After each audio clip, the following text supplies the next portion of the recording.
glass and revel while it lasts. It's the end of the world. Sometimes I am afraid to die. Good day and welcome to Theology in the Dirt. We want to practice our theology in the public square of our homes, our city, and our world. We record Theology in the Dirt from Global Impact Restoration Rome, where we work to address the foster care, adoption crisis in Northwest Georgia, the Southeast, and the world as we practice our theology in the public square. You can check out Restoration Rome by going to restorationrome.org. My name is Mitchell Jolly. And I'm Chris Hayes. What's up, everybody? How about we get to some headlines?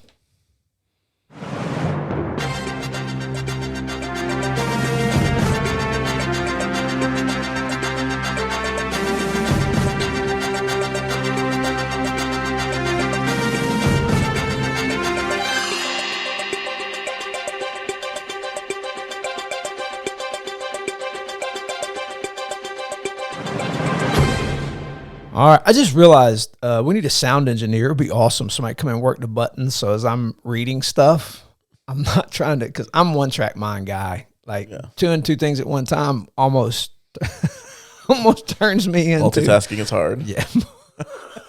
Multitasking is hard. This is headline. So here we go. The House voted 314 to 117 on Wednesday to pass the Fiscal Responsibility Act, a bill that suspended the debt ceiling until January 2025 in exchange for billions of dollars of spending cuts in the coming years. 71 Republicans and 46 Democrats voted against the measure, but the Senate is expected to send it to President Joe Biden's desk before the expected June 5 deadline to avoid default. A number of central bank officials suggested Wednesday that barring an unexpectedly hot jobs report Friday, the Federal Reserve is unlikely to raise interest rates in June. Skipping a rate hike at a coming meeting would allow the committee to see more data before making decisions about the extent of additional policy firming, said Fed Governor Philip Jefferson, who was recently nominated for promotion to vice chair of the central bank. Former New Jersey Governor Chris Christie has reportedly plans to announce Tuesday next week at an event in New Hampshire, an early primary state, that he is running for GOP presidential nomination. Former Vice President Mike Pence is also set to enter the race next week with a kickoff event in Des Moines, Iowa on Wednesday. According to early national surveys, both are currently polling in the low single digits, while former President Donald Trump holds a commanding lead over the field. Biden has nominated General Eric Smith to replace General David Berger as Commandant of the Marine Corps.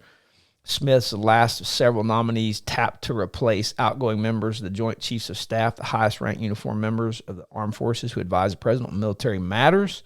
Virginia's Republican Governor Glenn Youngkin announced this week he will eliminate college degree requirements for 90% of state jobs, joining 8 other states, including Maryland, Pennsylvania, in a move intended to correct worker shortages and expand employment opportunities. The policy will take effect July 1 for many of the roughly 20,000 openings Virginia state agencies advertise each year. That's awesome. I love that. That's a good piece of news, man. I'll end my news right there. Sounds good. I'm surprised you didn't mention Biden just completely falling over yesterday. I wanted to. Oops, I think I did by accident. My bad. I'm waiting for some memes to pop up on that one. I saw one of a video of Donald Trump hitting a golf ball, and then when he fell up the stairs and it comes through and hits.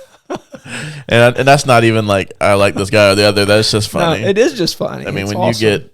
you get, when you have whatever late 70s, 80-year-olds running for president, when George Washington was your playmate growing up and you're not the president of the United States, you're a little feeble and you can fall over at any moment. And it's probably going to end up being those two again. And while I don't love everything Saturday Night Live does, I'm interested to see what's going to happen with their skits when it comes to debate time. That ought to be fun. But I've just got 2 today, and I know you saw this one. Number 1, a huge win for women's sports this week as Alabama Governor Kay Ivey passed a bill outlawing biological males from competing in women's sports, even if they're transgender and identify as female. This has been a growing issue for the past few years, and it's great to see someone in leadership stand up against it and pass a bill like this. Hopefully others will follow suit, but we've seen this, the guy who's a girl, like the swimming one. The dude. Yeah, and I can't remember his or her name at the moment, but just especially for swimming. And ironically, Caitlyn Jenner, formerly Bruce Jenner, actually came out really against biological males playing against women in sports, which I thought is interesting. Because he knows. Yes, and he's like the poster person for transgenderism a lot of times in the media, and because and he's even talked specifically about body shapes, hand size, length, all these things that are in the water are a huge advantage. Yeah. And so good for Leah Thomas. Yes, that's it. I couldn't think of the name. Leah Thomas. That's Thomas. His, whatever his real name actually is. Right. Yeah. And it's just, and that's not even like an attack against transgenderism in general. It's simply things that are not fair. And it's just funny. We talk a lot about women's rights and things like that. But yeah, when it comes to that, those people who are pushing that agenda are nowhere to be found when it comes to this topic. And where are all the feminists, man?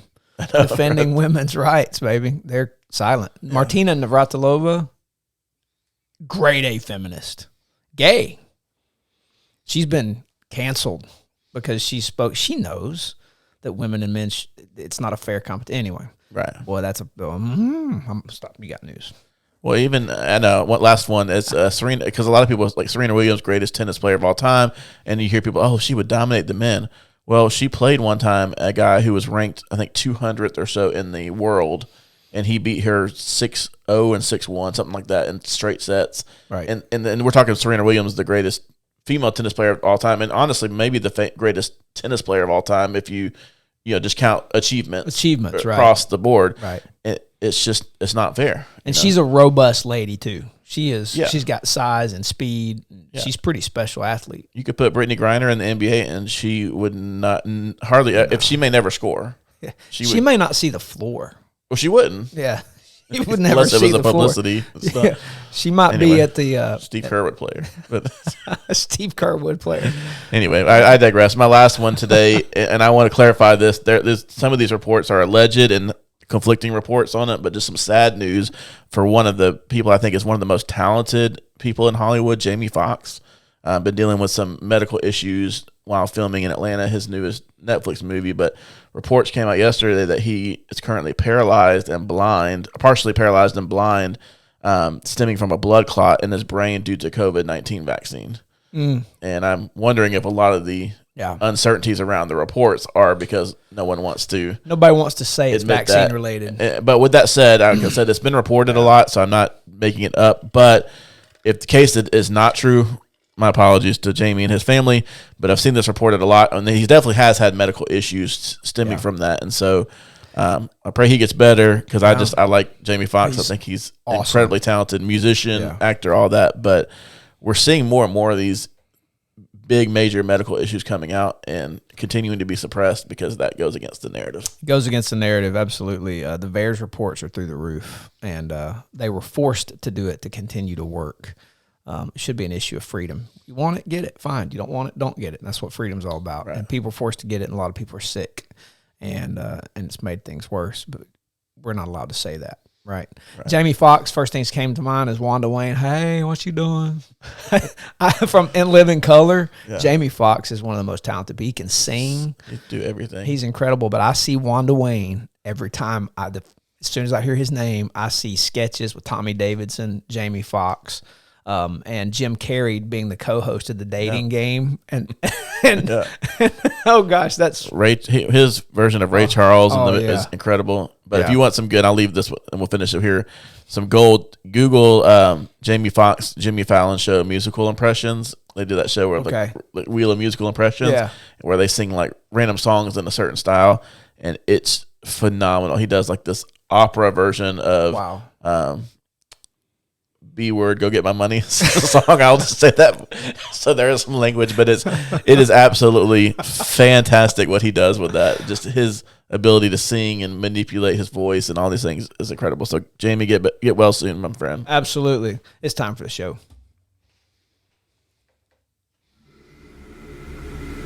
Ladies and gentlemen, may I have your attention, please? It's time for the final countdown. The show starts in 10, 9, 8, 7, 6, 5,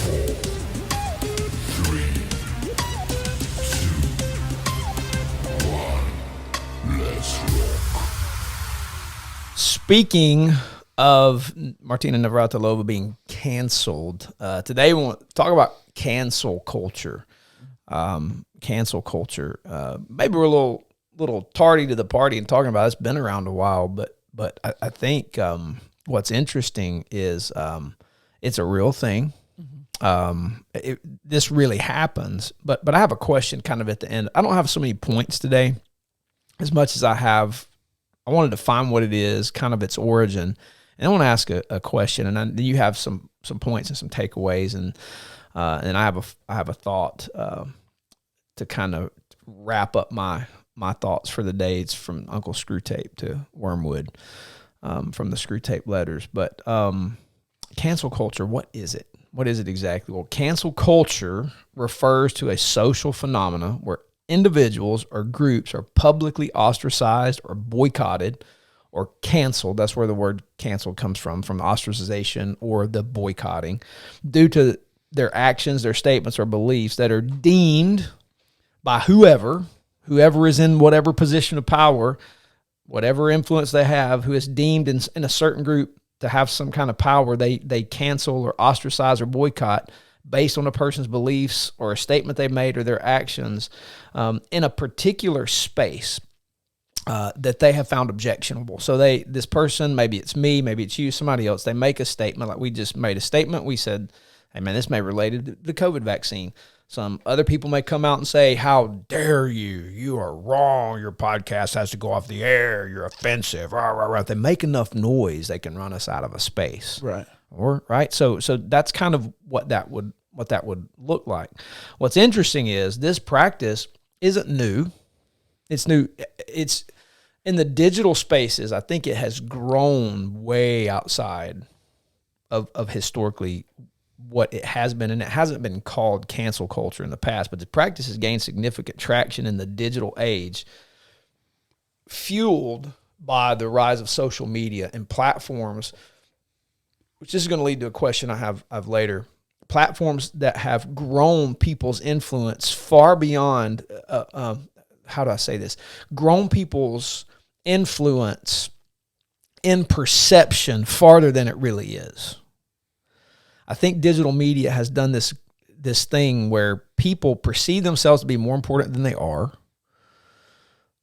maybe gain a level of importance that they're not qualified to have, or even emotionally intelligent enough to possess.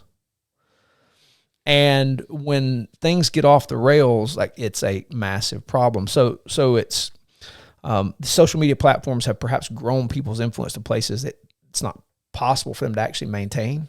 And so what has happened as a result of cancel culture has blown up because of blown up personalities that are not real. I don't even know if that makes sense, but that's kind of, but it's the digital platforms have caused it to exponentially mushroom cloud into something massive. It often involves, though, public shaming, some kind of outrage, calls for accountability, people to lose their jobs. In fact, that happened with the COVID vaccine. It got so bad to the place that it became policy that if you don't do this, you're going to lose your job, and that was okay. This was allowed in the public square of the free market. And I know the government's job is not to regulate all that, but when you start having tons of people lose their jobs over something that is questionable, this is a problem, right? So, what are the origins of that? Well, in a brief look at some possible origins, something I found is it can be traced back to the historical practices of social exclusion and public condemnation. And one of the things that came to mind that I saw was like the Scarlet Letter. So if someone was caught in adultery, they might have a Scarlet A stitched on their clothing, so they would be ostracized as an adulterer. That's an example of canceling or ostracizing or boycotting someone based upon an action that they have taken.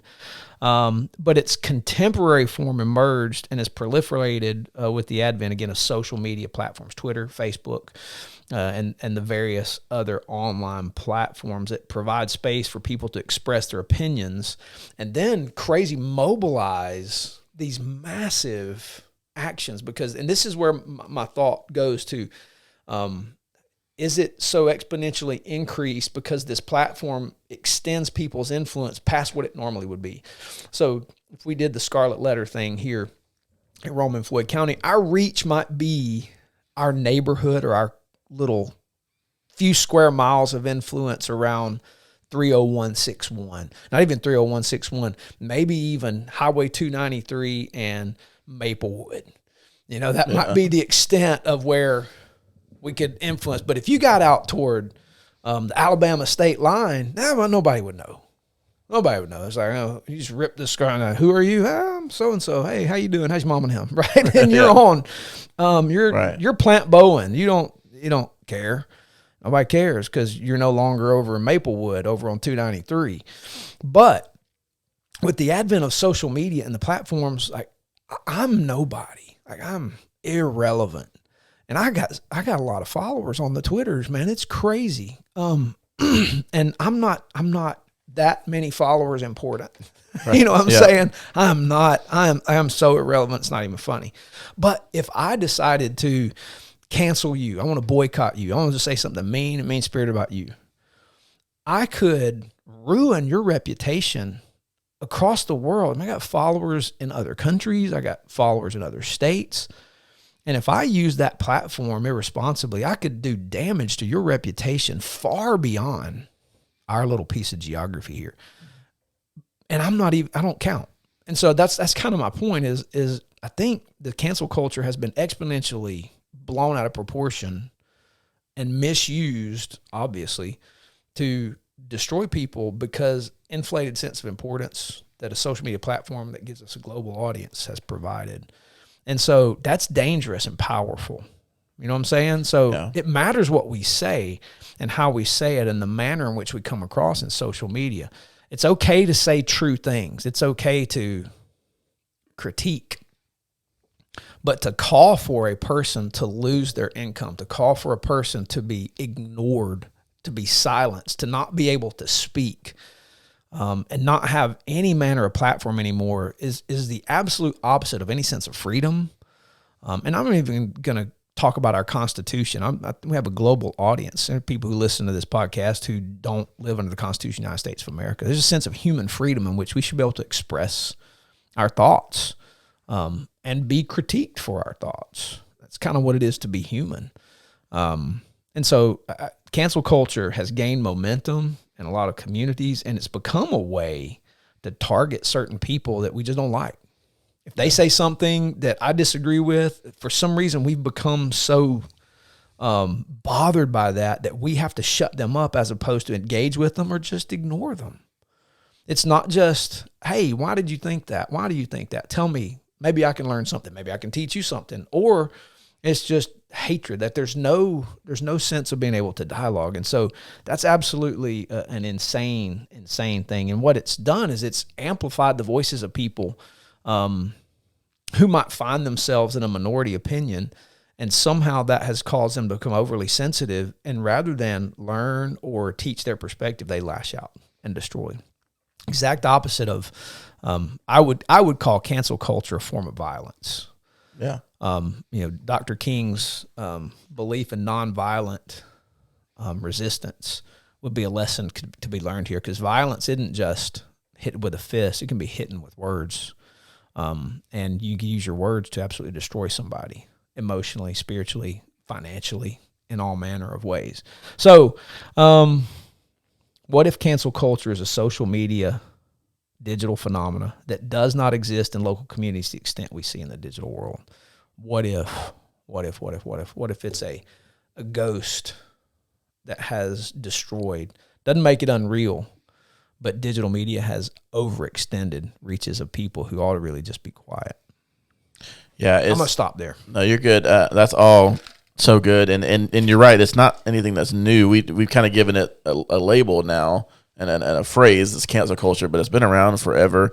If you think about it, even back, cancel culture was there against Jesus. It was against the disciples. I mean, if in a way, I totally did not even. But here's the unchristian I am. I wasn't even thinking about Jesus being shut up by the Pharisees. And I do that because I'll get into this a little bit later. But it's against everything Jesus taught. And so Yeah. there's examples of him fighting against cancel culture Right. in the scripture, which we'll get to a little bit later. I mean, there was efforts to cancel Paul. The Samaritans were canceled at the time. So were women, minorities, people with disabilities, people who had leprosy or diseases were just absolutely canceled. And today it's just different because instead of just, back then you could just stone people, or you could, not allow them to do anything. So they would just sit in the outskirts of the city and become beggars or get more disease, die.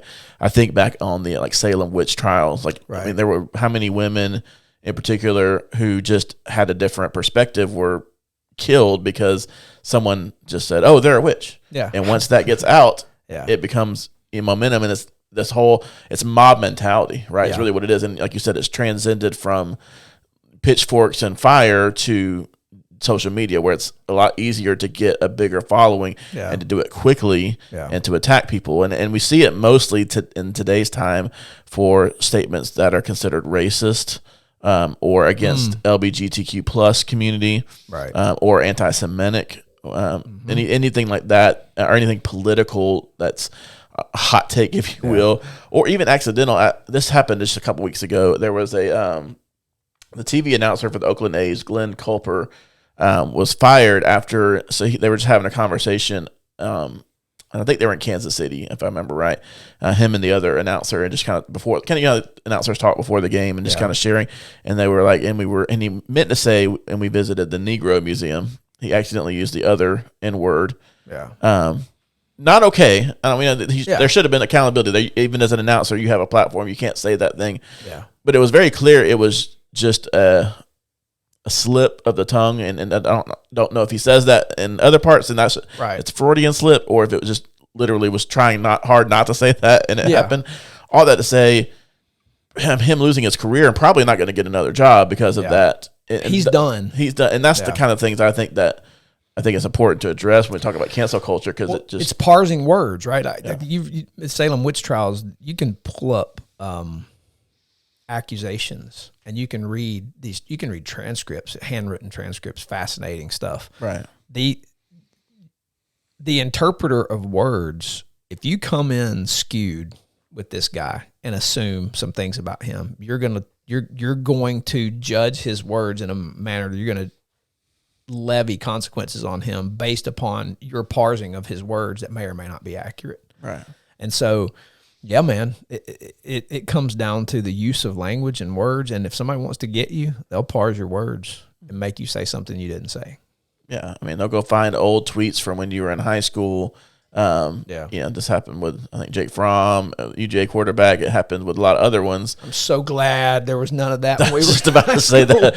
We said, and it's just stuff that it wasn't appropriate. I'm not going to say it was not a big deal, things that we said, but when you're a teenager, you don't think about those things. And I feel like it's just for people to get canceled now for something that was said 15, 20 years ago, or tweeted, or, if there's not a continuous showing that this person is overly racist or overly anti something, canceling them and ruining their career and the rest of their professional life. And it usually happens with celebrities. Right. Now it's happening with businesses. Bud Light, Target are being canceled, boycotted. Disney. Speaking of news, Disney this week, there was a video showing of the. Did you see the Cinder fella? The Cinder fella. Yeah, I'm just like, that was so gross. I'm sorry, but he's got a pedistache, man, and he's dressed up like a princess, right? And his little girls are coming in. If I'm that would freak me out if I'm a little girl, right? And that freak me out, and I'm grown. And that has nothing to do with like transgender rights or any of those things. Now, that's what the narrative will say. It's okay that you hate people who Cinderfella. It's hard not to laugh. That's what they called it, right? And I'm just like, I've got a 7-year-old daughter, and I'm like, I've wanted for years to be able to take her to Disney World, and now I'm like, if they're going to continue doing that, I don't know that I want to subject her to that, and she's going to miss out on some really cool things because we've gone the other way with cancel culture, and it's like, okay, now this has to be forced and instilled in everything we do. And I think there's a line there too between cancel culture versus just choosing not to. If you're going to go that direction, fine, you have the freedom to go that direction, but also have freedom not to engage with it. And that's different than you now mobilizing a posse to, go after them. Although, I mean, I'm not saying all boycotting is bad. I want to put that Right. out. I think there are things that we're not saying that all concept of cancel culture and boycotting is bad. I think there are things that they're evil and you stand against them. And by God, like, I'll be very honest, we canceled our Disney subscriptions. I'm tired of that stuff being shoved in my face. Like, do I want The Mandalorian? You bet. Do I want all the Star Wars stuff? Yeah, I like that. But at the same time, I'm so sick of that stuff being shoved in my face as though normal. It's not affecting me. I just see it and it's like, I don't want to see that anymore. And so I'm not mobilizing people to go cancel your Disney Plus subscription, but I was like, we're not paying for that anymore. I'm not funding that. And so I think there's a fine line between a misuse of that versus man, I'm just done. You know what I'm saying? Yeah, you got to be able to stand on your morals, stand on your biblical beliefs, stand on what you believe in. That's right. But you can do that without rallying people around to ruin careers or things. I think that's where the difference is. Yeah. I'm going to fight for against abortion because I feel like that's something that's murder. That's very clear to me. So I have no problem fighting for that. Right. Doesn't mean I'm trying to make sure that everyone who is for abortion should never have a job anywhere or be able to have their opinion on things. Right. And I think that's where we have to be able to say, let's have some dialogue as opposed to let me basically ruin you. Right. Because that says, number one, people can't ever change their mind. It also says people who differ from you have zero value. And I just believe that goes against everything that Scripture teaches. That's a good point. So I'm glad you brought that up because we want to say it's not, there are times that you should boycott something or distance yourself from something. Yeah, that's right. But that's different than the mob mentality of let's go after people's character and ruin everything that they stand for or have a future in simply because of a statement or a belief they have. Right. And this is where things like rule of law come in, the application of law that should protect us from mobs and at the same time should hold accountable when we break laws. That's a rule of society. That's how you keep things in order. Otherwise, you have anarchy. The mobs rule the day. And so we do have a rule of law, and we have a government system that helps us correct rule. If the law is wrong, we can change it. So, and we have to get in the nuances and the granular level of debating law. Is the application of law to this appropriate? Like, is that something that should be prosecuted? And if our law says so, then we do it. That's how we keep order. And that's a different debate. But that's why we have laws, to keep mobs from ruining society and culture. I would go so far as to say the massive digital cancel culture is borderline mob mentality and might need to be regulated legally. If someone loses their job because of other people's words and misappropriation of what a person said or did, there should be legal ramifications on the person who caused that loss. Does that make sense? Right. If I break into your house and steal something, you catch me, I'm probably going to jail. Right? Prison. If I wrongly accuse you of something and it caused you to lose your job, there ought to be ramifications for me. If I make an accusation that's false and you get arrested, there should be consequences for me. You know what I'm saying? Right. So, well, that's been a big topic with, in particular, rape victims and then people who, now, if you commit that crime, you should absolutely be punished for it. And I want to be clear before I say this, because I think anytime you say something that if a woman says something, we shouldn't take it. That's not what I'm saying. No. We should take everything serious, but we should investigate it. Absolutely. But if it turns out that someone is claiming that and it did not happen, then that person should be cancel punished. Culture is completely against boys right now. And as a household full of boys, we have to teach our boys, you have to be careful because here's what it takes. This is a fact. Adam Anderson, Brian Banks, true story. You go look for the organization Exonerate. Yeah. Brian Banks.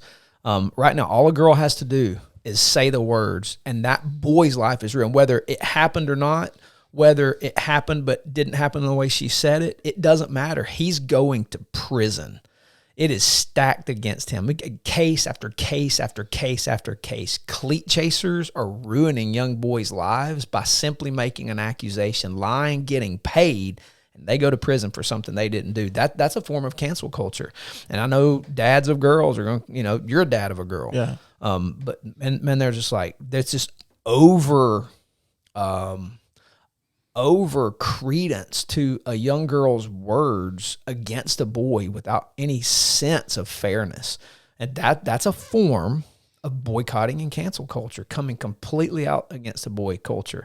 And so it can ruin a young man's life. And we have to have those hard conversations with our sons, and particularly one in the world of athletics. It's like and we've already seen and experienced a little bit of that to some degree. It's real. Yeah. And if you make the wrong move, you're done.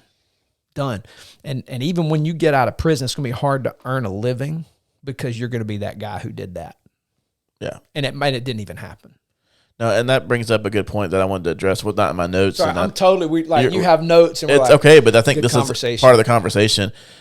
And this is a little bit of a sidestep, but I think it's applicable. So I feel like I'm going to go ahead and say it. But this is also the reason that it is imperative that we stop labeling kids at a young age in schools as a bad kid or a bully or ADHD if there are not true things there. Because once you label a child a certain thing, whether it's a teacher, administrator, or allowing other kids to do that and just get away with it, that stays with them. And it's maybe a smaller version of cancel culture, but we see how many times have kids and the numbers of suicide continue to go up because of kids being bullied because they're different, or it may just be simply because someone said they're different and someone said that they're this and they're that and they're not, and it's ruining lives even at that young of a level. And so it's imperative that and I think a lot of this comes back to parenting. It's not all on parents, don't get me wrong, but like, because you can be a great parent and your child do something stupid or say something wrong.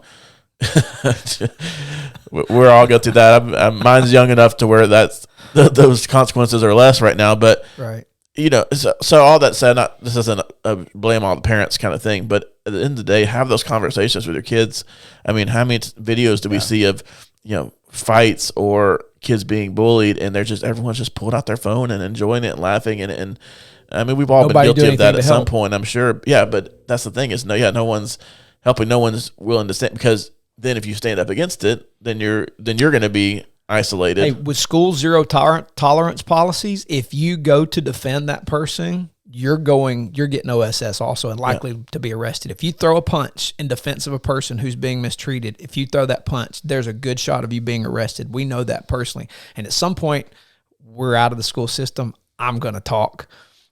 But you can't afford to defend anybody now. Right. You will go to jail. You will get arrested. If you or you're going to get OSS or ISS simply for defending someone. Mm-hmm. That's a fact. And so, and there's a theological point here. When you talked about labeling is naming, and naming is a gift that God has given image bearers. And as soon as you place a name on something, there's authority in that, because it's something coming from it's part of what we're, as humans, create an image of God to do. God gave Adam the authority to name things. If you put a name on something, it carries that identity. Yeah. That's powerful. And so as soon as you label that kid or you label that person rapist when he didn't do it, that's a powerful cursing, damning thing we put on somebody. And so, it matters that we get this right, that justice is done, and cancel boycotting.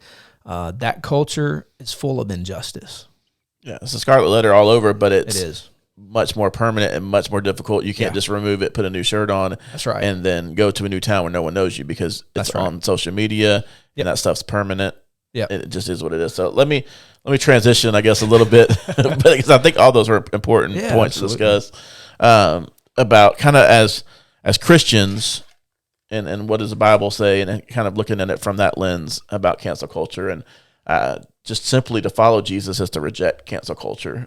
Jesus taught about grace, forgiveness, second chances, and mercy. It doesn't mean we're soft on sin, or that there shouldn't be spiritual or worldly consequences for sin. I think we agree there certainly should be, and there are. Absolutely. But the concept of cancel culture extends far beyond that, to basically burying someone, putting on their tombstone what they said, that they said a mean or wrong thing, or they did a wrong thing, and just completely, like we said, using that label term, this is defining their character as by one of their mistakes. And I feel like that's a travesty that's not biblical. It's not of the Lord. We looked at Jesus' time, the law was even aimed at canceling people, right? That's kind of what it was bent towards. The law was there to basically cancel or kill people who were considered unrighteous.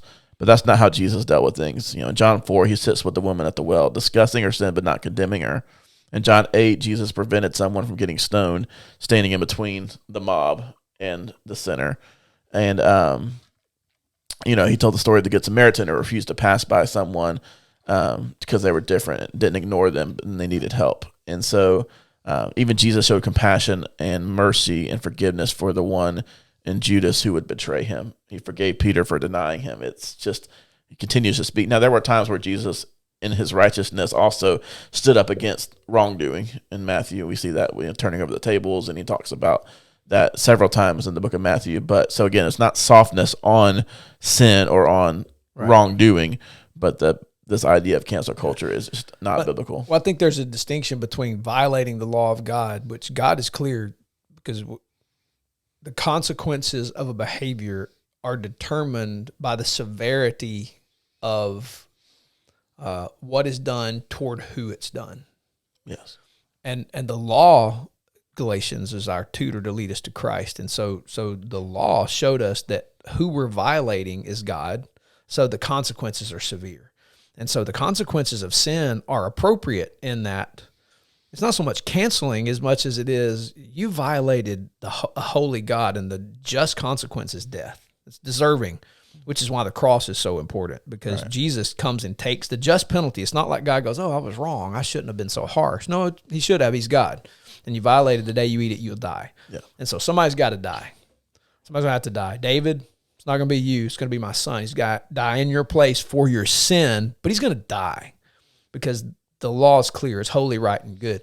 And so I think there's a little granular nature to cancel culture here, in that there's a distinction between immutable truths and social, societal, temporary norms. Yeah.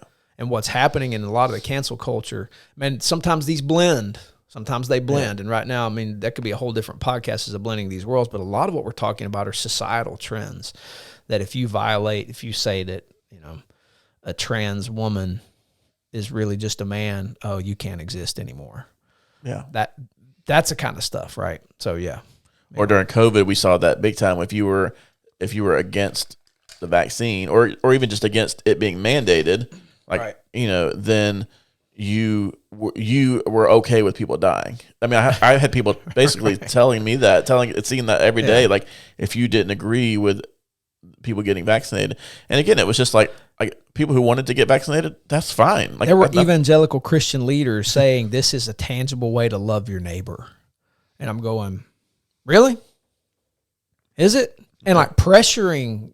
And whole churches pressuring people to get the daggum vaccine against whatever reason you have for not doing it, using that as and then the end. That's a passive aggressive way to put a letter on somebody's chest and say, "Oh, you clearly don't love your neighbor." Right. I mean, I got to think through that kind of stuff, man, as Christians, and not do that. Well, and it's Pride Month now that we're in June, so it's one of those months that during the year where it just. Be careful what you say. Yeah. Don't hide away from saying truth. Right. But it's just, we're going to see it happen. We're seeing it happening with a couple of Dodgers players came and stood up against a certain group coming to at least to the Dodger Stadium to perform, and they were like, "This is against my beliefs," and people are throwing them on the bus because that they. Yeah. And then everybody's responding with, "Well, I'm thankful for these players who wore a pride shirt and are okay with gay people." And I'm like, that's not at all what this person said. That's not what they said. That's not what but again, it's that twisting of the narrative. It's that social norm. It's like, no, if you're not 1,000% for this, right, in every way, whether or not it infringes on anything you believe, we're going to cancel you, or we're going to separate you. And what sports organizations are doing are participating in cancel culture and completely boycotting other. And what's interesting is the inconsistent nature. One night they might have Christian church night, and then the other night they're going to have, here's a group who hates churches. And it's like, how about you just stay out of the arena and do sports? Yeah, right. Exactly. So everybody can come and enjoy the sport. You don't have to be a voice for canceling, quote, other people or propagating a worldview. Come on, man. So, yeah, I feel bad for those two guys, but thank God for Clayton Kershaw and the bullpen pitcher, Trinan. Yeah, that's right. Trinan. I totally butchered his name.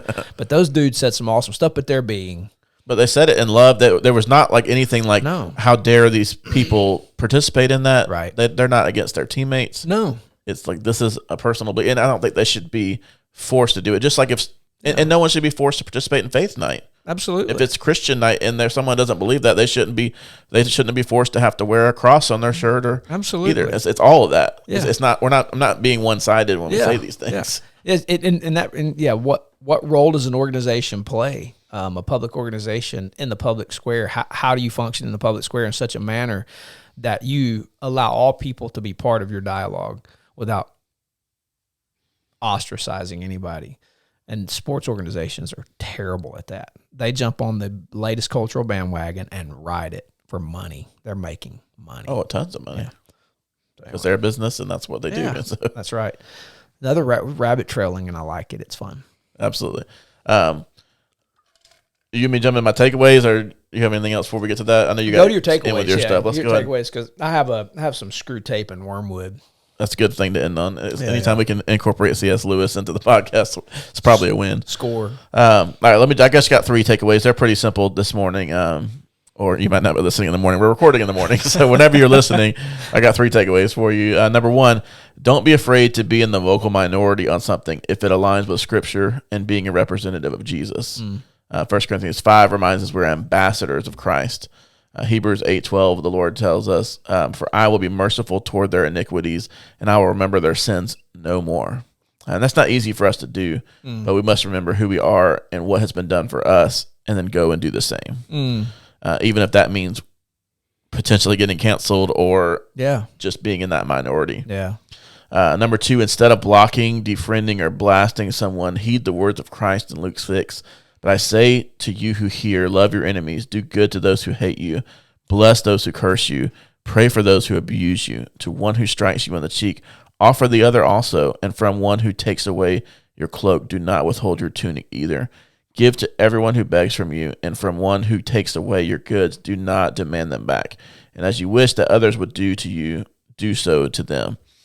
And man, that's anti cancel culture, if I've ever heard it. That's anti the narrative, now the social media, the left, all those things. It's anti that, and it's hard to do. But what if we lived that? Yeah. Just that's my question today. And that point number 2, was what if we actually did those things? What if we prayed for? And I'm guilty of that. I'm just guilty of not praying for those who have different opinions from me, or supporting them, or seeking to understand. Yeah. It's hard. Yeah. And that's why being like Jesus is hard. Yeah. Because it didn't end well for him. That's right. From a worldly standpoint, certainly. But what if we did? Yeah. And then number 3, do as you say and say as you do, and do not be moved. 1 Corinthians 15:58. I love this verse. I think we've said it recently. But therefore, my beloved brothers, be steadfast, immovable, always abounding in the work of the Lord, knowing that in the Lord your labor is not in vain. So keep fighting the good fight, keep the faith, and just simply listen and obey. And I think when we choose obedience in those hard moments, we know that our work for the Lord is not in vain. Yeah. Even if there are worldly consequences for that, it's better to be canceled on the right side and following Jesus than to deny him and go with the mob. Amen. That's good. Good stuff, brother. All right. So what if cancel culture, in its form now, has become a way of us stopping our ears from hearing God's voice of correction to us? I ran across this on the Twitters. A guy named Garrett Kell posted this tweet with a screenshot of a letter from Screwtape to Wormwood. If you're not familiar with the Screwtape letters by C.S. Lewis, there's this mentor uncle demon who is training up his young nephew demon in how to trip up humans and keep them out of the hands of God so that they will join them in the lake of fire. Kell said, some of us have canceled the opposing voices God sent to correct us from falling into error. Satan leads us into echo chambers that affirm our affinities. Beware of falling into this trap. So what if this current state of cancel culture has become a way of people plugging their ears from hearing the corrective voice of God? Now listen to what Screwtape said to Wormwood. Dear Wormwood, be sure that your patient spends lots of time reading sources that only confirm beliefs he already holds. Do not let him read from papers, books, or other sources that might cause him to ask questions, to examine his long-held beliefs, or to start thinking deeply about how he knows what he thinks he knows. Never underestimate the power in a well-crafted echo chamber. If you play your cards right, soon he will only trust news and facts he receives from his own favorite sources, which are, of course, curated for him by others. Above all, don't let him question the validity of quotes he finds on the internet. Let him, this is clearly written after C.S. Lewis, but nonetheless, we'll put it in his mouth. Let him assume their accuracy based on a famous name and a particular style of font or meme image. Your affectionate uncle, Screwtape. Wow. Yeah. Clearly written in modern times using C.S. Lewis medium, but how powerful is that? The truth of the matter is that if we live in an echo chamber and never hear opposing thoughts and ideas, we're never going to learn. And it could be God's means of grace to us to keep us from going down a path that leads to destruction. And so if we cancel opposing voices, those opposing voices could be something we're shutting out that's God's good to us. So it's a thought to end on. Yeah, that's a good word. Well, guys, we really do appreciate you listening to Theology in the Dirt. We're exceptionally grateful for your partnership. Thank you for you guys who do partner with us. We have some donors, and we have folks who listen to us and share us and give us a 5-star rating. We would appreciate it if you would continue to do the same. So if you want to partner with us, you can find a link down there somewhere on the blog. It's available, or on the Spotify website, and you can support us. If you have questions you'd like to ask us, send them to us at theologydirt@gmail.com, and we will get to them and we'll answer them. Share the podcast. Share it with family, friends, your church. We do this primarily for people in our church and folks who like to listen around the world, but we primarily do this for our folks to have another resource to be able to ask and answer questions other than a sermon on Sunday morning or other discipleship opportunities. But we do appreciate you guys who listen outside of our church, and so we want you to continue to listen. We appreciate your listening, and we appreciate your sharing. Give us a 5-star rating and all that fun stuff. You guys have a great rest of your day, and we'll see you next time. Out. Peace.